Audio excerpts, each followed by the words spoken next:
Hello. I hope I'm transmitting, recording.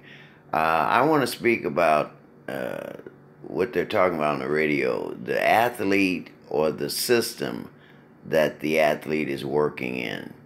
I'm thinking about Lamar Jackson. Um, I'm a USC Trojan football fan, but I will turn off any game to look at Lamar Jackson if Louisville is playing. Lamar Jackson is nearly in the top 10 runners I've seen. I mean, he got shakes and jukes and moves almost like Barry Sanders. I'm going over the line a little bit here, but that boy can run. That boy can throw the ball better than Michael Vick could throw it when he came out of college. You digital analytics knuckleheads, you can look at the numbers and see that his completion rate is better than the people who you're talking about going tops in the draft. Darnold for USC, Josh Rosen at UCLA, Baker Mayfield. Um, Lamar Jackson has better numbers than those people. Now, I don't want to get to the big thing, but I got to get to the truth. He's black. Black quarterback. That kind of doesn't go together. This is 2018. We should have long passed that kind of thing in this world.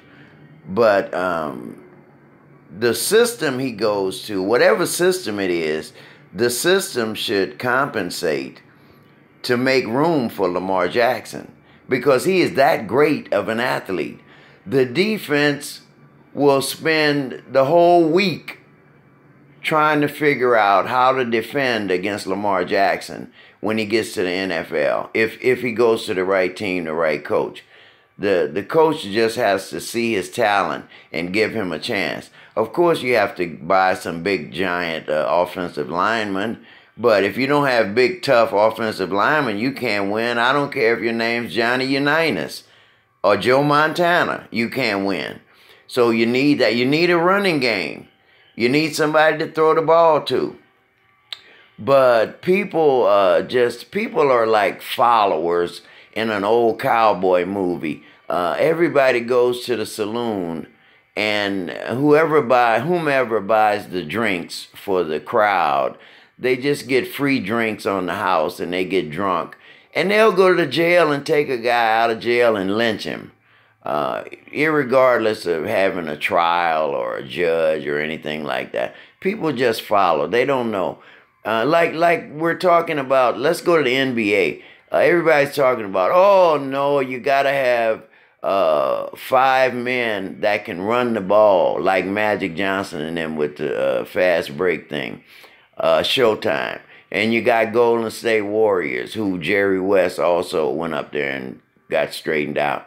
You got guys who can run. So you don't have a big giant guy in the center playing center with his back to the basket.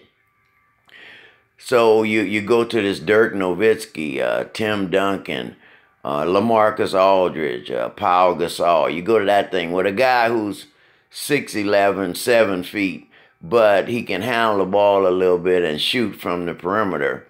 And you think because that happened recently that that's the way to go in the NBA. I'm not even a coach, but I'm a hell of a coach if I had a team to coach. Let me tell you, buddy, if I find me a big old guy like Shaquille O'Neal who can step 1 foot out and seal 2 guys, maybe 3 guys, everybody on ESPN LA radio is going to be talking about how we're going to win so many championships and have a dynasty. I'm telling you, get me a big old guy with that size, and I'm telling you, we're going to go back to the old days. And it won't be the old days anymore. It'll be trending. It'll be what's happening right now. You get a big old guy and let him play with his back to the basket, and you get the ball to him, and guys are going to sneak over to try to help double or triple team him. And if Shaq, like our team, has a guy like Kobe that he can throw the ball back to on the perimeter, you're in big trouble. You're fast break, half court offense. That takes care of all of that. You see, with that center guy playing like a big four and your team running up and down the court, that's okay, but you got to be careful because an injury will throw you right out of the mix. But if you got a guy and you work the hell out of him, get him in shape and condition, people never say that much about Chamberlain or Bill Russell or Kareem Abdul-Jabbar or Shaquille O'Neal.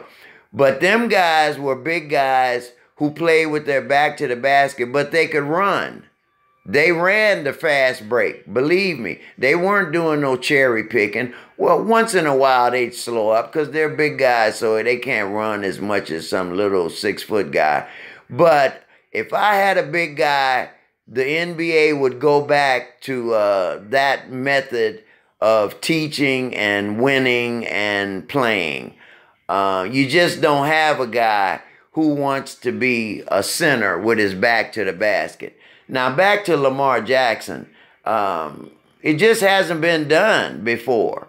But if you get the right people, just like with RG3, if they had the right people on the offensive line, he didn't need superstars at wide receiver, at running back. He just needed, if he had 2 or 3 running backs that were decent, that he could substitute on different downs, they would have, just like his first year.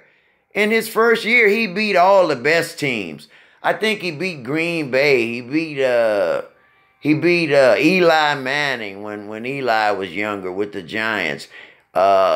He beat Russell Wilson with Seattle. RG3 beat them all. He tore their butt up.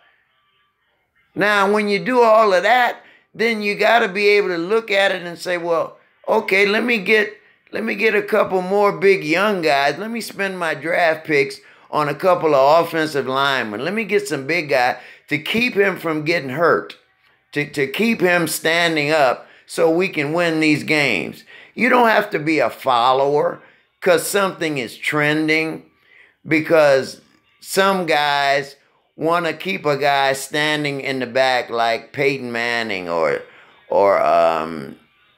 Johnny Unitas or something like that, Phil Simms.